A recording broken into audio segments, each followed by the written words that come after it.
Minister, do you have faith in the parliamentary budgeting officer?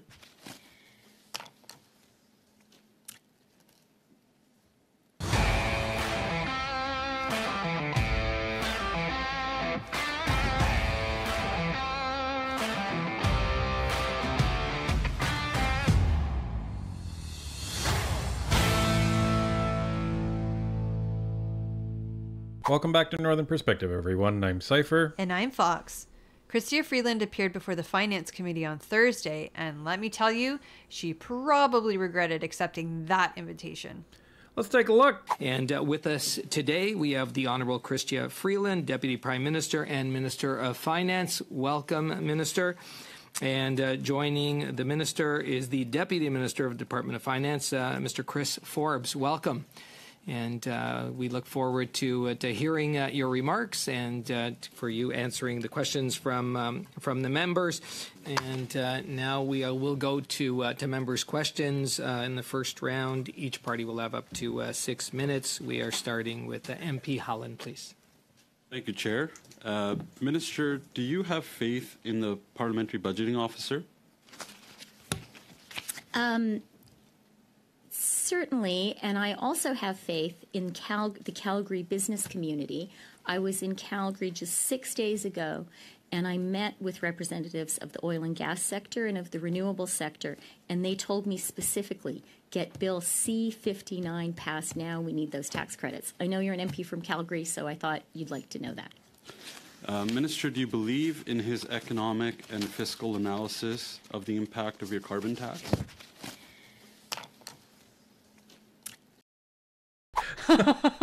You could see exactly where that question was going, and Freeland knew it too. That's why she had to come up with some BS about the Calgary oil industry. Yeah, she had to try and derail it. But this is interesting, folks, because you have shadow finance minister squaring off against current historian. Who is playing the role of finance minister. Right, who's playing the role of finance minister. So this is really interesting, and it's actually one of the first times we've watched Halan in committee. He has some zingers that he fires off in question period, but this is going to be interesting to see him go after Freeland. What I know, what study after study has shown, is that the price on pollution delivers, and our carbon rebates put more money in the pockets out of 8 out of 10 Canadians. For people in Alberta, the province you are so fortunate to represent, it's going to be $1,800 per family. And what is the cost of the carbon tax every year if there's an $1,800 rebate? The question that I think Conservatives need to answer is, what is the cost to Canada of not having an environmental plan, of not having a carbon plan? How is this a train wreck like 2 minutes in? Well, and Freeland doesn't seem to understand that she's the one summoned to committee to answer questions, not Halan. He's the one there to ask the questions. She's supposed to answer. This is insane. Like, 2 minutes in and she's already in trouble because she won't answer the question. And ladies and gentlemen, you cannot answer a question in question period. That's fine. Like, it's not fine, but you know, they can get away with it. If you don't answer a question in committee, that could be a breach of privilege. Well, and that's why ministers are not usually required to go to committee.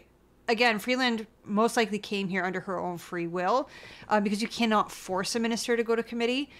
But the fact is, you agreed to show up. That means you agreed to answer questions. And I can tell you what that cost is.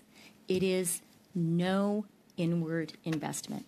I was very glad, and no investment by Canada's own companies. I was very glad to be outside of Edmonton at the end of last year to announce the multi-billion-dollar Dow investment. And the CEO of Dow said it is thanks to Canada's pollution pricing system and our tax credits, two of which we're debating today, that they made that multi-billion-dollar investment that's creating jobs for people in Alberta. I know Alberta speeding authorities know very well that you were in Edmonton last year as well. And according to your own environmental department, they said they don't track how much emissions are reduced by your carbon tax. So there's no actual data. But I'll ask you once again. You said that an average Alberta family gets $1,800 in rebates. How much is the cost to an average Alberta family, according to the PBO? Let me quote an important document. Our plan will ensure that all Canadians can do their part to fight climate change in a way that works best for them at a carbon price that is increasing to $50 a ton. We will assess progress so carbon prices can be on a path to $170 a ton.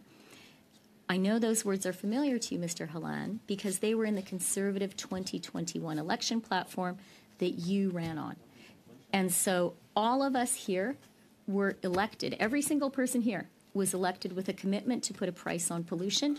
That is something we all need to do because our economy needs it.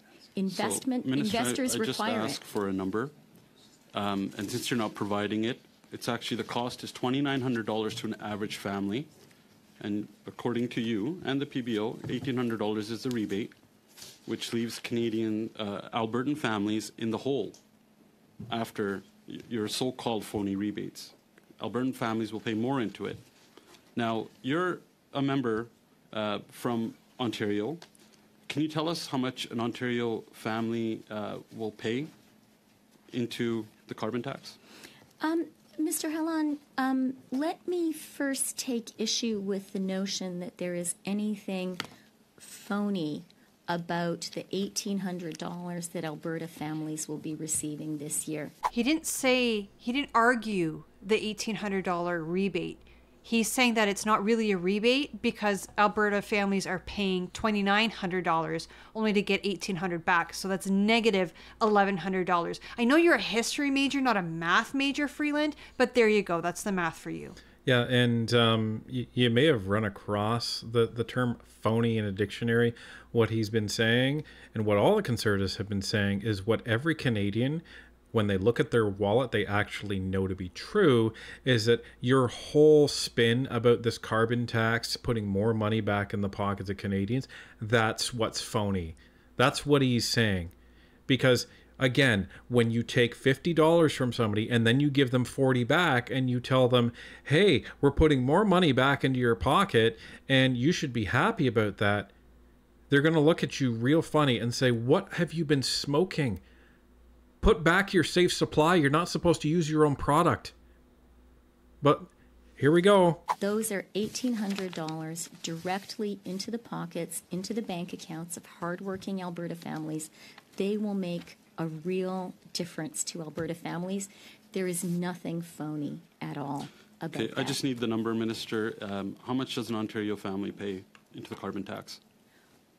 Ontario families will be getting a rebate this year of more than $1,100, and that is also money directly into the pockets of Ontario families. And I can tell you something else. So Minister, the province sorry, of Ontario I'll have to correct is benefiting you I only from have a limited amount of time.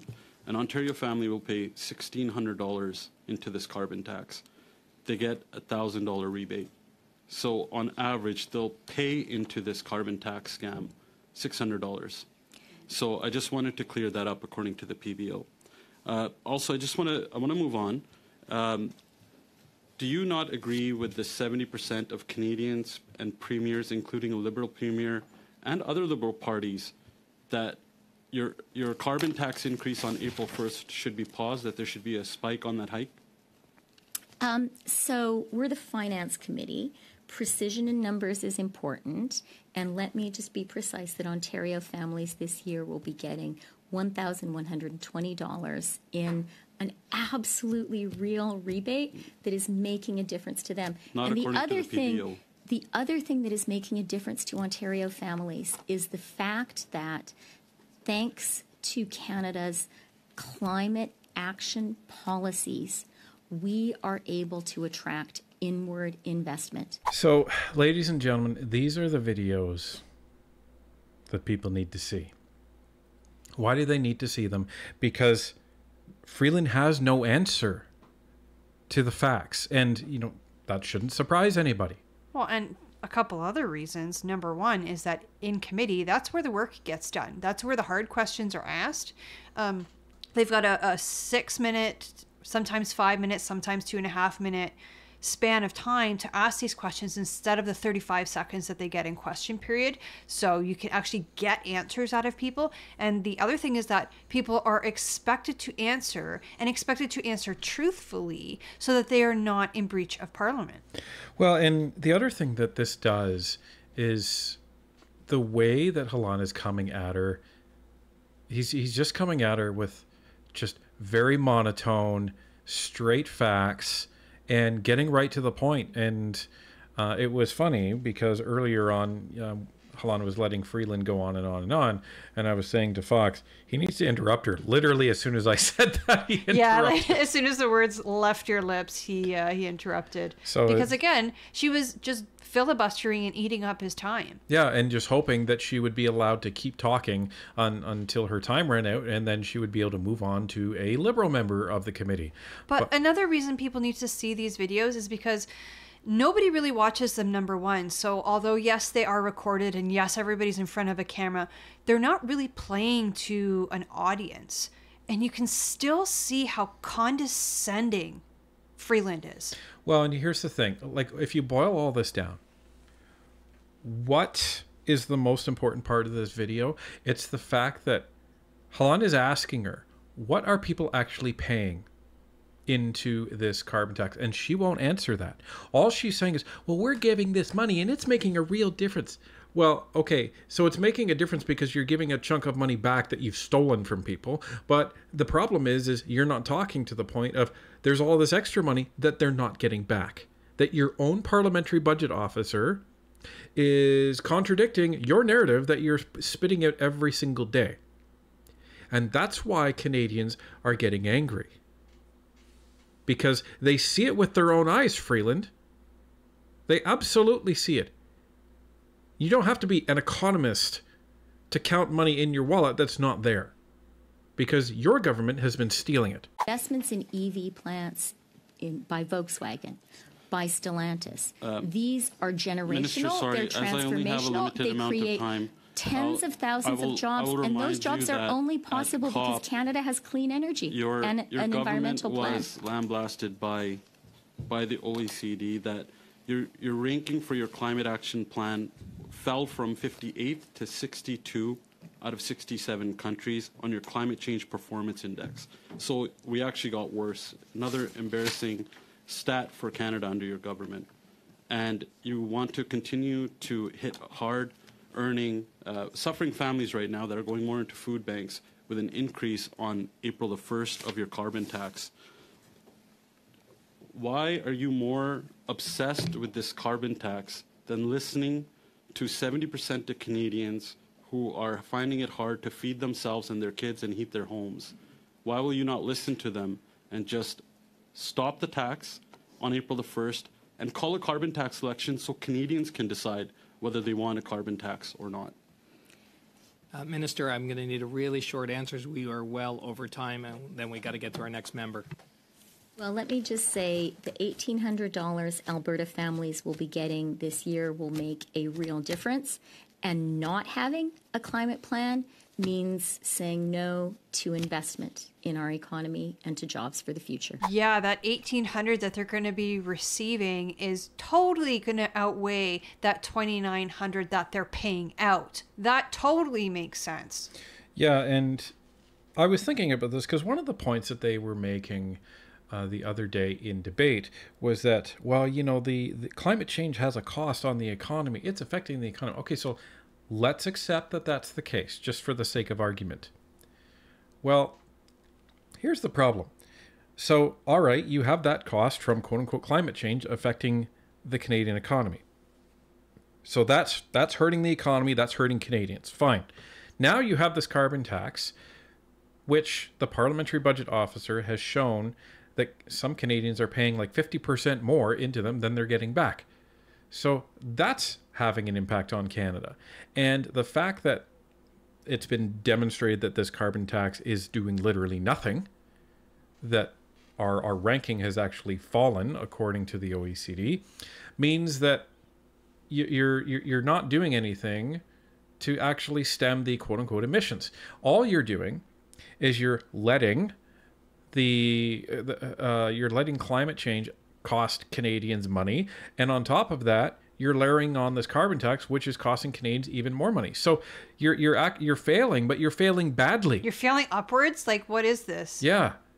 So this is the big problem, because even like this is if you accept, and you don't have to accept this, but this is just you take their argument to absurdity. If you accept what they're saying is true on climate affecting the economy, this is the problem, because their own office is saying that this is costing more money. So they have no argument, they have nowhere to run. And the problem is if they capitulate and take off the carbon tax, what do they have left? They have nothing. Well, and it makes them look like they are capitulating to the Conservatives, that they acknowledge that they screwed up, and the Conservatives were the one who had to point it out. Right. So, this is where Freeland's at. And this is just round one.